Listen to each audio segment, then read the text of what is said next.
Euh, non, Brahim aujourd'hui il est efficace. On est, euh, on est où on voulait emmener Brahim. Brahim, quand il est arrivé au mois de mars. Je m'en rappelle, c'était un match contre l'Angola et il y avait eu le fameux match de la Mauritanie. J'ai toujours dit, et vous pouvez regarder en arrière sur mes conférences de presse, en général, si on revient, en général, il y a des choses qui se sont dites. J'avais dit qu'il lui fallait du temps pour s'adapter à cette équipe, à ce jeu aussi africain. On a beaucoup travaillé avec lui, j'ai beaucoup voyagé à Madrid pour faire des vidéos, pour lui faire comprendre que c'était un jeu totalement différent de l'Europe. Et il devait s'adapter. Aujourd'hui, il est beaucoup plus proche de la surface. Il lâche de plus en plus son ballon. Il est beaucoup plus mobile.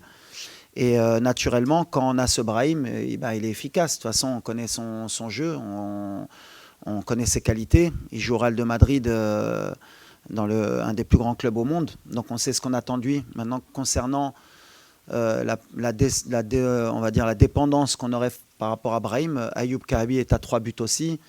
Et je l'ai toujours dit aussi précédemment, le danger peut venir de partout. Avant cette CAN, c'était Sebari qui était efficace. On a eu d'autres joueurs comme Rahimi qui ont été efficaces. On a eu Al-Khanous qui avait été efficace. Voilà. Ce qui m'intéresse, moi, c'est pas le nombre de buts que mettent mes joueurs, c'est voilà, que le danger vienne de partout. Maintenant, si Brahim il reste à ce niveau-là et qu'on peut être dépendant de lui et qu'il nous ramène la canne, en tant qu'entraîneur, je serais le plus heureux des hommes. C'est, ce qui m'importe, c'est surtout le collectif. Et Brahim, il rentre dans ce collectif et on aura besoin d'un Brahim efficace. Et quand il est efficace, c'est bénéfique pour l'équipe.